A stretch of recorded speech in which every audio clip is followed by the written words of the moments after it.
Primeira carta do apóstolo Paulo a Timóteo, capítulo de número 6, e nós leremos os versos 17 a 19. Todos acharam? A palavra de Deus diz assim, versículo de número 17: Exorta aos ricos do presente século que não sejam orgulhosos, nem depositem a sua esperança na instabilidade da riqueza, mas em Deus, que tudo nos proporciona ricamente para o nosso aprazimento. Que pratiquem o bem, sejam ricos de boas obras, generosos em dar e prontos a repartir. Que acumulem para si mesmo tesouros, sólido fundamento para o futuro, a fim de se apoderarem da verdadeira vida. Amém? Nós vamos fechar nossos olhos e, mais uma vez, oremos. Gracioso Deus, Pai da misericórdia, te louvamos e te agradecemos pela bondade do Senhor, pelo teu amor, por tua misericórdia que se renova a cada manhã sobre nossas vidas. Nós agradecemos ao Senhor pelo sustento e por tudo que temos recebido de tuas mãos graciosas. Assim também, ó Deus, pedimos a ti nesta noite que teu Espírito Santo venha nos conduzir. Conduza a minha vida para que eu transmita com temor e fidelidade o ensino dessa noite. Assim também, pelo mesmo Espírito, que a tua igreja esteja, Senhor, atenta à tua palavra e venha entendê-la e compreendê-la para a tua glória. Amém. Os irmãos podem se assentar? Meus amados irmãos, nós estamos aqui na reta final dessa carta tão abençoada que é a primeira carta do apóstolo Paulo a Timóteo. Nós estamos finalizando. Hoje nós teremos a nossa penúltima aula e na quinta-feira que vem, se assim Deus permitir, terminaremos esta carta maravilhosa, né? Hoje nós falaremos sobre como o cristão deve lidar com as riquezas. E o título desta aula é A Vida Verdadeiramente Rica. Nas aulas passadas nós vimos nas ministrações que foram feitas aqui, o início do capítulo de número 6, e nós vimos ali desde o início do capítulo 6, que Paulo vai mostrar que a igreja de Éfeso era formada por escravos e livres, e também de pessoas ricas e pobres. Paulo, aqui no capítulo 6, ele está orientando, ou seja, fazendo várias orientações a Timóteo, de como ele deveria lidar com essa diferenciação de classe social, com essa mistura de pessoas ali dentro da igreja.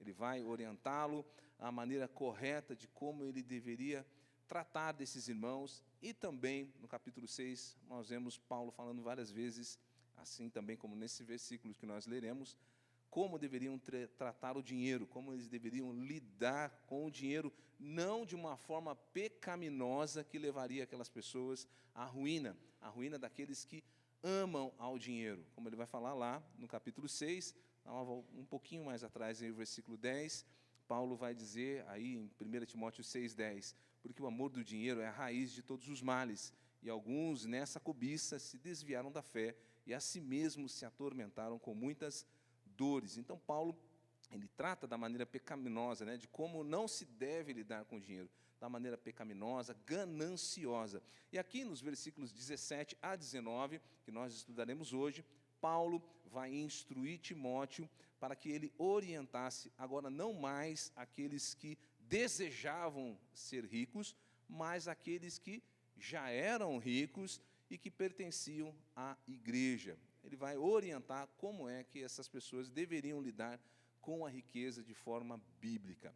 Paulo irá ordenar aos ricos. Primeiro nós vamos ver aqui que ele vai dar a ordem para que os ricos não sejam orgulhosos. Depois ele vai dizer para que os ricos não coloquem a sua esperança na riqueza. E por fim, ele vai, ainda tem mais 2 pontos, né? Ele vai orientar a Timóteo a dizer aos ricos na igreja que façam o bem, que sejam generosos. Aí sim, por fim, ele vai dizer para os ricos, construam um alicerce firme para o futuro. Primeiro, nós vamos ler aqui de novo, 1 Timóteo 6,17, em que Paulo vai começar a tratar desta questão, trazendo ali um alerta aos ricos do presente século.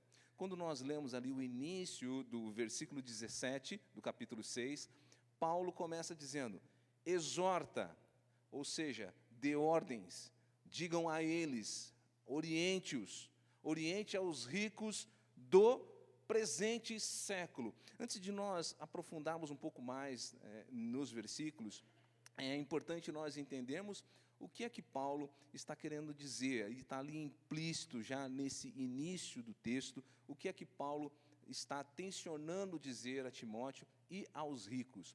Paulo, ele começa dizendo, aos ricos do presente século. Ele está falando para os ricos que estão no mundo presente, ou seja, no presente século. E quando nós olhamos as vezes em que Paulo usa esse termo, presente século ou mundo, nunca é numa forma positiva, sempre é de uma forma negativa. O mundo e o presente século, na mente de Paulo, sempre é um mundo impregnado do pecado, dominado pelo mal, com os seus costumes e os seus pensamentos contrários às Escrituras.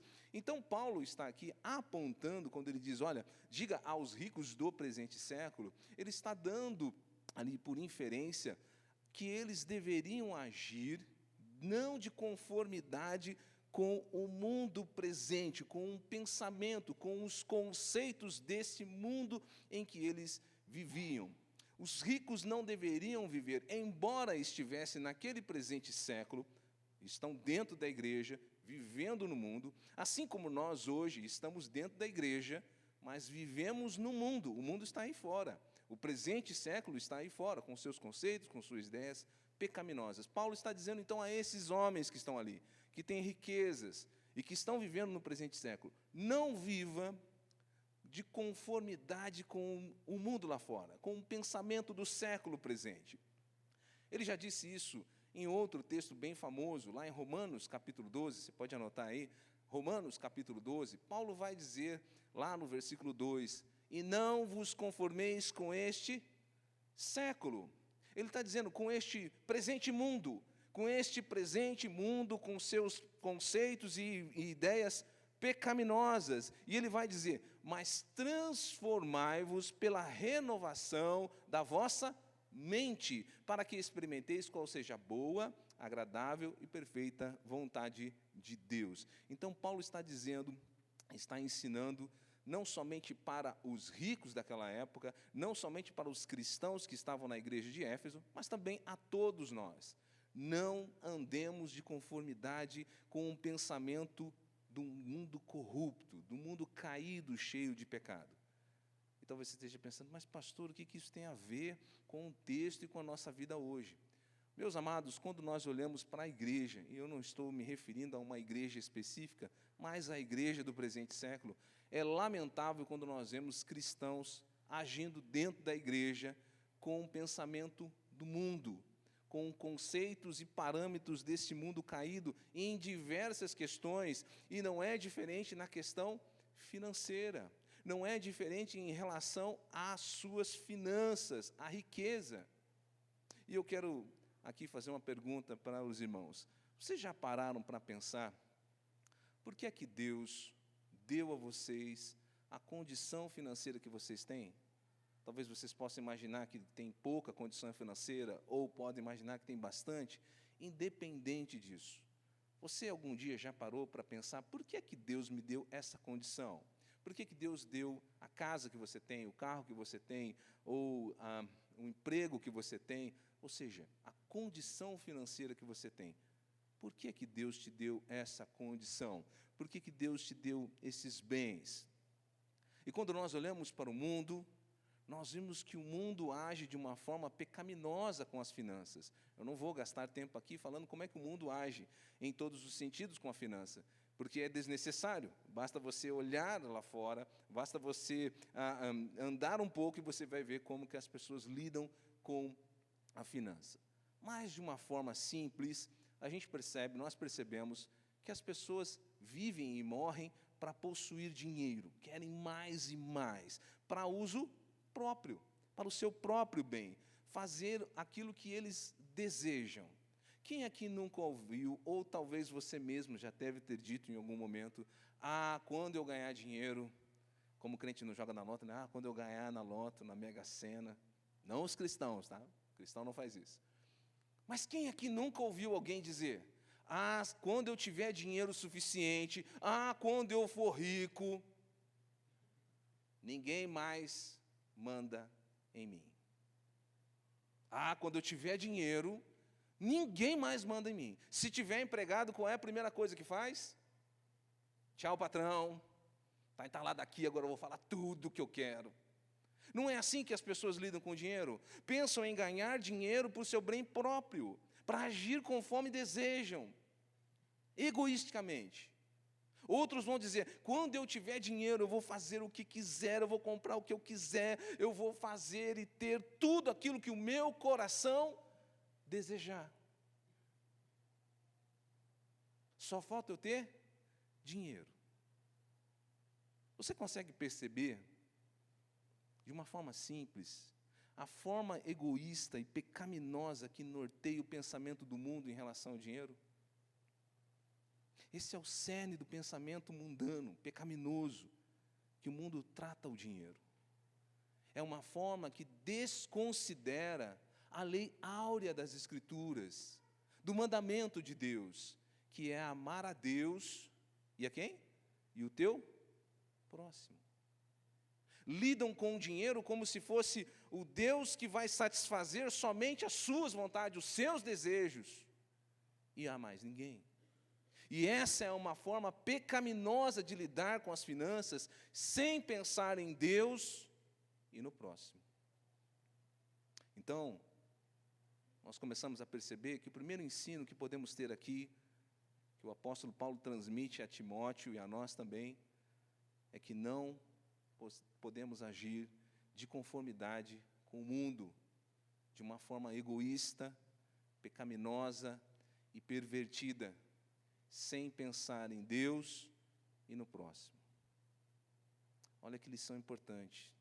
Quando você pensar no dinheiro que você tem, na riqueza que você tem, você deve pensar assim: será que esse dinheiro, essa riqueza, esse bem, ou tudo que eu possuo, eu estou realmente levando em conta a Deus e ao próximo? Você estará com grande chance de estar agindo corretamente com o seu dinheiro. Caso não, você está mais próximo do pensamento do mundo. O versículo 17, Paulo então vai começar a destacar aqui alguns grandes perigos que a riqueza traz para os homens. E o primeiro deles é o orgulho.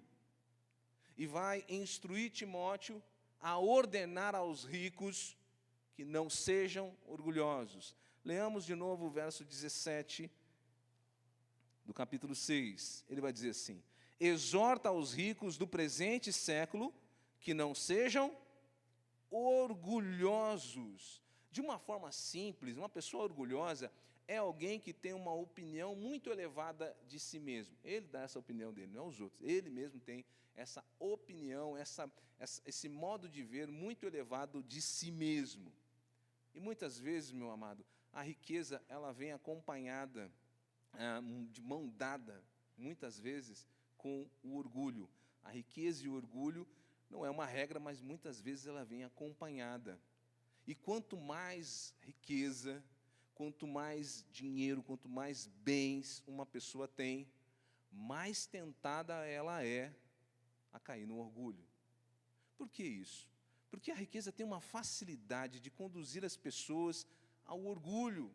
Porque a riqueza traz uma falsa sensação de segurança, uma falsa sensação de poder, de autossuficiência, que leva o homem a atribuir tudo que tem, tudo que possui, a sua própria sabedoria, o seu próprio conhecimento, a sua própria força, como se Deus não tivesse nada a ver com isso. E além disso, despreza aqueles que estão ao seu redor, que não possuem o mesmo padrão de vida. Quanto mais a pessoa tem, quanto mais dinheiro, quanto mais poder, a chance dela achar que foi a força dela, o poder dela, a inteligência dela, e não Deus, é grande. de ser orgulhosa a ponto de desprezar Deus e desprezar o próximo, é grandiosa demais. E isto é um problema sério que Paulo está orientando a Timóteo, que não pode, não deve existir dentro da igreja de Cristo. Não podemos esquecer que a carta de Paulo a Timóteo é orientar Timóteo como lidar com diversas questões dentro da igreja. Então, Timóteo está sendo instruído como jovem pastor como lidar com as pessoas ricas dentro da igreja, para que elas não andem com um pensamento mundano, para que elas não andem cheias de orgulho e soberba, desprezando Deus e ao próximo. Porque essa é uma forma pecaminosa de lidar com a riqueza, que leva as pessoas a esquecer de Deus e se acharem superiores aos outros. John Stott, ele diz o seguinte: a riqueza muitas vezes produz vaidade e faz as pessoas se sentirem importantes. Mas não é importante pelo aquilo que elas são em Cristo, mas importante por aquilo que ela tem, por aquilo que elas possuem no mundo. Então elas se acham importantes por causa do dinheiro que elas têm, da posição que elas têm, da casa que ela tem, do carro que ela tem, do bairro que ela mora, e a lista vai. E não por aquilo que elas são em Cristo. E as Escrituras nos ensinam por diversas vezes quem o ser humano é. Nós temos muita a tendência de achar que somos diferentes. Nós somos iguais, mas diferentes. O pastor senhor acabou de falar que a gente é diferente, agora a gente é igual, mas diferente. Nós somos iguais em alguns quesitos e diferentes nos outros. Nós somos diferentes. Nós somos homens e mulheres, altos, baixos, gordos e magros. E a lista vai. Mas diante de Deus, na nossa essência, todos nós somos iguais. E as Escrituras mostram isso. Textos que as Escrituras revelam quem nós somos, que quebra todo o orgulho, que tira de nós toda a soberba pecaminosa e que nos coloca em pé de igualdade com todo o restante.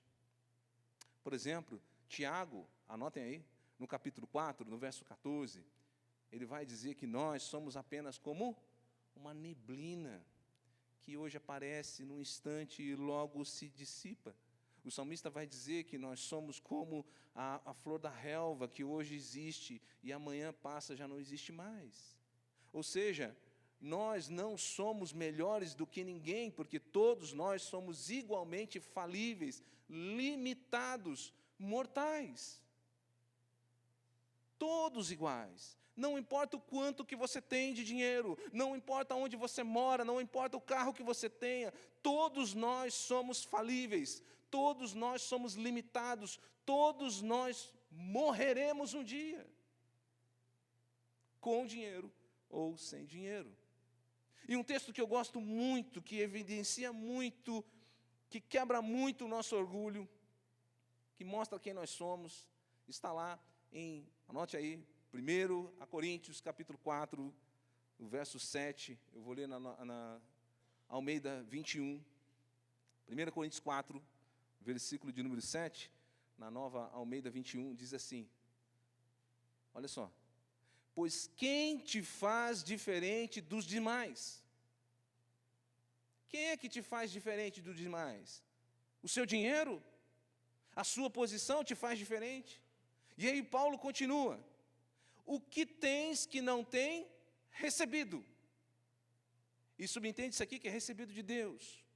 Ainda que você acha que tem dinheiro, que tem posses, isso não te faz de diferente, porque você não tem isso conquistado pela sua força, mas recebido de Deus. Então Paulo começa a dizer: quem te faz de diferente? Você tem alguma coisa que você não tenha recebido? E aí ele termina dizendo: e se recebeste, por que te orgulhas, como se não tivesse recebido de Deus? Não se iluda com a aparência da riqueza, ou do engano que ela pode trazer. Nós somos igualmente dependentes da graça de Deus. Todos nós recebemos tudo de Deus. nós recebemos a vida igualmente, nós recebemos o ar para respirar, nós recebemos força, nós recebemos vigor, inteligência para trabalhar. Todos nós recebemos isso de Deus.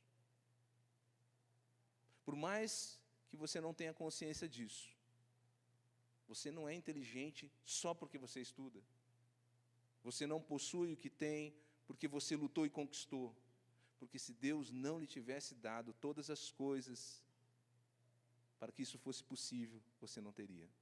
Então, as Escrituras nos colocam no mesmo patamar, igualmente dependentes da graça de Deus, e é por isso que Paulo destaca esta ordem aos ricos: não sejam orgulhosos. E fica isso implícito nessa ordem, é que os ricos na igreja, cristãos, devem ser o oposto de orgulhosos. Não devem ser orgulhosos. E qual é o oposto de orgulhoso? É ser humildes. Que é um princípio bíblico que Paulo fala, anote aí, lá em Efésios, no capítulo 4, no verso 1 e 2, Paulo vai dizer assim: rogo-vos, pois, eu, o prisioneiro no Senhor, que andeis de modo digno da vossa vocação, a que foste chamado. Veja, Paulo está dizendo, vocês cristãos devem andar de forma digna. E a primeira coisa que ele vai dizer no verso 2 é: com toda a humildade. Não importa quão dinheiro você tem ou a sua posição. Se você é servo de Deus, você foi chamado para andar em humildade diante de Deus, e não de uma forma arrogante e pecaminosa. Então é por isso que Paulo está dando essa ordem ao Timóteo: ensine, ordene aos ricos dentro da igreja, que não ande dessa forma orgulhosa, mas sim como Cristo chamou para ser, de uma forma humilde.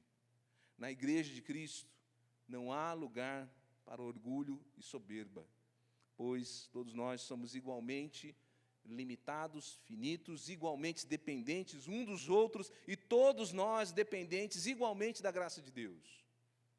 E dessa forma, como servos e filhos de Deus, devemos andar em humildade. Irmãos, até aqui tudo bem? Então Paulo agora ele vai dar uma outra ordem aos ricos. Ele vai dizer ao Timóteo, ordene aos ricos que não sejam orgulhosos, e ordene aos ricos que não depositem a esperança na instabilidade da riqueza. Olha o versículo 17 novamente. Ele vai dizer: exorta os ricos no presente século que não sejam orgulhosos, nem depositem a sua esperança na instabilidade da riqueza. Meus amados, é algo extremamente perigoso para um cristão o fato de que é difícil alguém ter riquezas, bens, e em algum momento não confiar nelas. Ah, que isso, pastor, eu confio só em Jesus. Eu tenho certeza, se eu perguntar aqui, quem aqui confia só em Jesus? Todos vão levantar a mão e dizer um alto e bom som: só em Jesus. Mas, amados, é uma verdade que nós temos que vigiar. Porque quanto mais dinheiro, quanto mais riqueza nós temos, mais tendência nós temos de passar a confiar nelas. Conscientes ou não, percebendo ou não, nós temos esse perigo. O cristão que tem posse, que tem dinheiro, ele é tentado a isso. Por causa da falsa segurança que o dinheiro parece trazer. Porque o dinheiro parece trazer uma segurança para ele, em que, por causa desse dinheiro que ele possui, dessa riqueza que ele possui, ele vai estar mais seguro do que os outros. Mas, pastor, graças a Deus, na minha casa eu coloquei 30 câmeras, 40 seguranças, meu dinheiro não me traz segurança. Não, mas eu confio em Deus. Eu vou para o Rio de Janeiro com carro blindado, com 3 seguranças. De alguma forma, conscientes ou não, nós começamos a passar a confiança para a segurança do nosso dinheiro. O dinheiro pode trazer a falsa sensação de que você não vai passar pelas mesmas lutas e provações do que os demais irmãos. Porque se for doença, eu tenho dinheiro para ir no médico. Se for uma questão financeira, eu tenho dinheiro no banco, então o dinheiro pode trazer uma falsa sensação de segurança.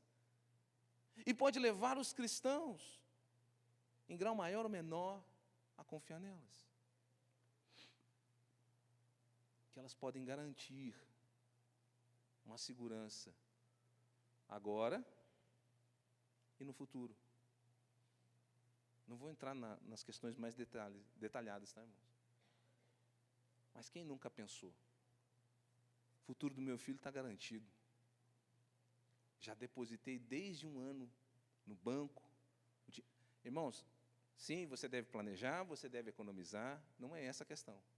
É quando nós colocamos a nossa confiança no dinheiro. O futuro do meu filho está garantido porque a conta bancária está cheia. Porque a empresa ele vai herdar. Porque eu tenho dinheiro para garantir o futuro dele e dos meus netos. O mundo pode pensar assim. O mundo pode ter essa mentalidade, mas um cristão não. Porque o dinheiro verdadeiramente não dá a segurança agora nem no futuro. Isso é um terrível engano. Porque, como diz aqui o apóstolo Paulo, a riqueza não é algo estável, mas é algo incerto e passageira. As Escrituras, desde Gênesis até Apocalipse, por diversas vezes, vai nos orientar contra o perigo de confiar na riqueza. Eu quero destacar só um texto, que eu acho que ilustra muito bem esse perigo de confiar na riqueza, que está em Provérbios 23, você pode anotar aí? Provérbios 23, o verso de número 5, olha o que diz aqui. Porventura fitarás os olhos naquilo que não é nada, pois certamente a riqueza fará para si asas, como a águia que voa pelos céus. Sabe o que o autor de Provérbios está dizendo? Vocês estão querendo uma segurança na riqueza que, voa rapidamente, sem você perceber, quando você menos esperar. A sua segurança, a sua estabilidade na riqueza que você imagina ser eterna, voa, some.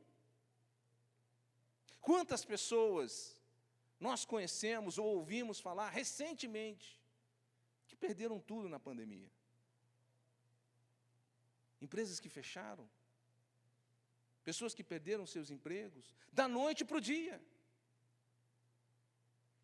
Crises econômicas, guerras, doenças, governos e tantas outras coisas podem levar à falência, à pobreza, à miséria, em questões de minuto. Voa. E as pessoas nem percebem. Mateus, Jesus vai mostrar essa verdade da insegurança da riqueza de uma outra forma. Você pode anotar Mateus 6, lá no verso 19, Mateus falando com aquele jovem rico.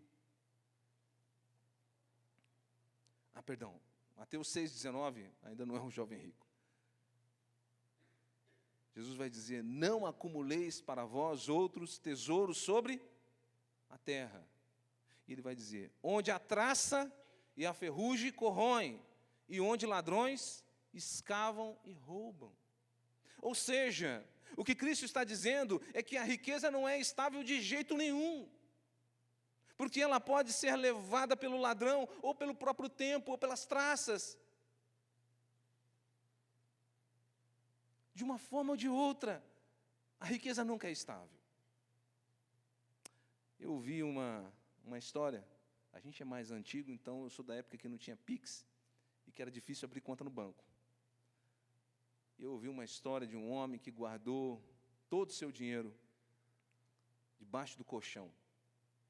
Ele guardou a vida inteira o seu dinheiro debaixo do colchão, pensando preservar uma grande riqueza.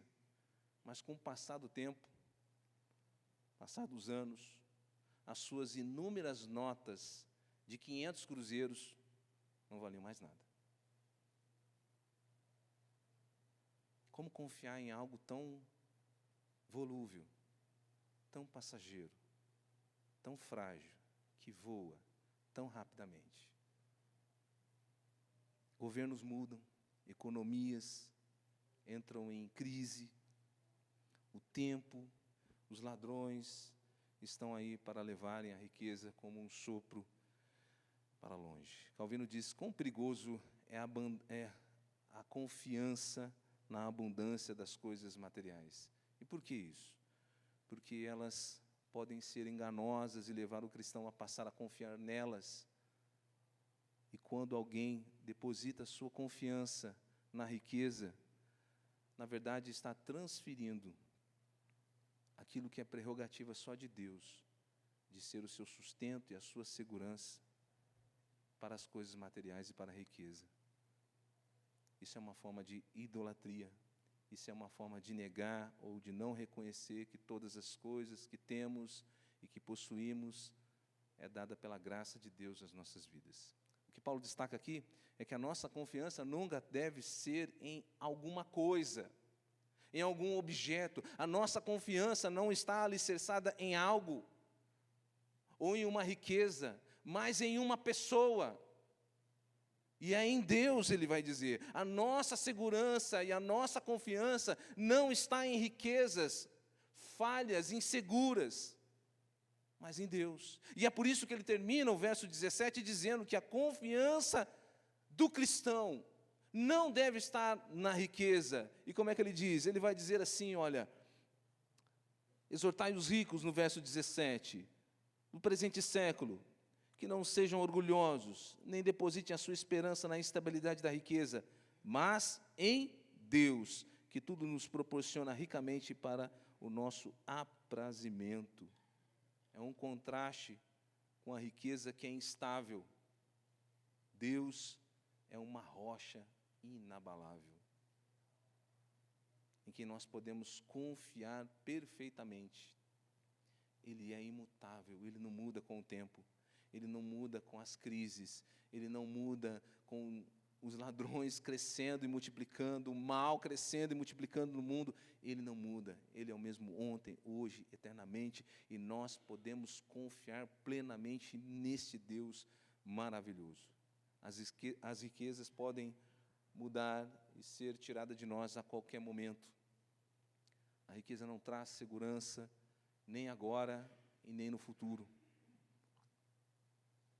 A riqueza não estará conosco em todos os momentos da nossa vida. Por mais dinheiro que você tenha, ela não cura a tristeza da alma. Ela não sara as nossas dores. Ela não estará conosco em todos os momentos da nossa vida.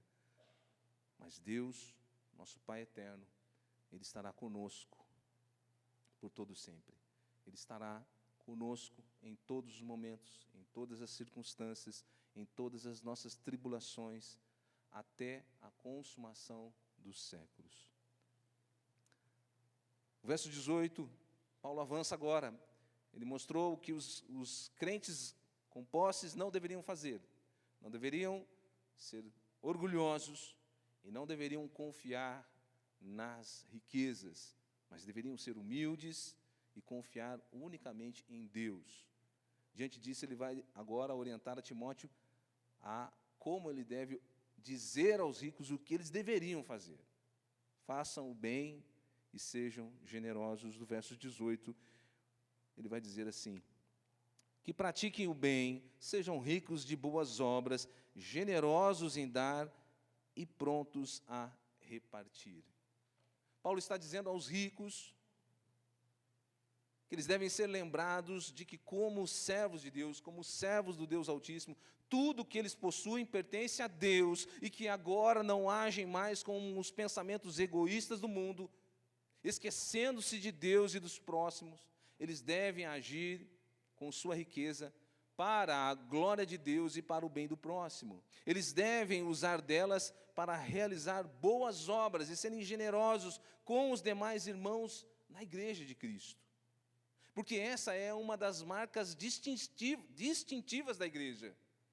Quando nós olhamos para a igreja primitiva, como ela iniciou, nós vimos que uma das marcas da igreja era justamente agir com generosidade com o próximo, não somente com das igrejas, mas com aqueles que estavam à sua volta. Quando nós olhamos para a história da igreja, um dos grandes exemplos de como os cristãos viviam para ajudar aqueles que estavam à volta, é que no Império Romano, houve uma época em que os cristãos eram conhecidos justamente por ajudar a crianças que eram abandonadas pelos seus pais, que ficavam largados nas ruas. Os cristãos iam lá e tomavam aquelas crianças e cuidavam daquelas crianças e davam todo o sustento para aquela criança crescer. E isso ficou marcado na vida de muitas pessoas que perceberam a diferença de como o cristão agia. Veja, quando a igreja inicia lá em Atos, vamos abrir lá em Atos 2, nós começamos a perceber que a forma que a igreja iniciou, a maneira que eles iniciaram, deveriam ser a nossa hoje também. Atos 2, 44.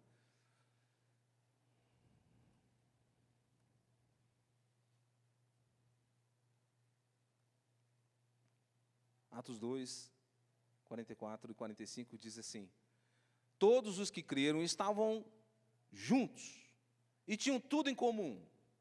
Vendiam as suas propriedades e bens, distribuindo o produto entre todos, à medida que alguém tinha necessidade. Avançando um pouco lá no capítulo 4, dos versos 32 em diante, nós vamos ver um pouco mais de como que a igreja iniciou. Essa era as primeiras comunidades cristãs, a gente pode falar que era uma das primeiras igrejas. E aí no verso 32 diz assim, Atos 4:32, da multidão dos que creram, era um o coração e a alma, ninguém considerava exclusivamente sua nenhuma das coisas que possuía. Tudo, porém, lhes era comum. Com grande poder, os apóstolos davam testemunho da ressurreição do Senhor Jesus, e em todos eles havia abundante graça. Versículo 34, pois nenhum necessitado havia entre eles. Portanto, os que possuíam terras ou casas, vendendo-as, traziam os valores correspondentes e depositavam aos pés dos apóstolos. Então, se distribuía a qualquer um à medida que alguém tinha necessidade.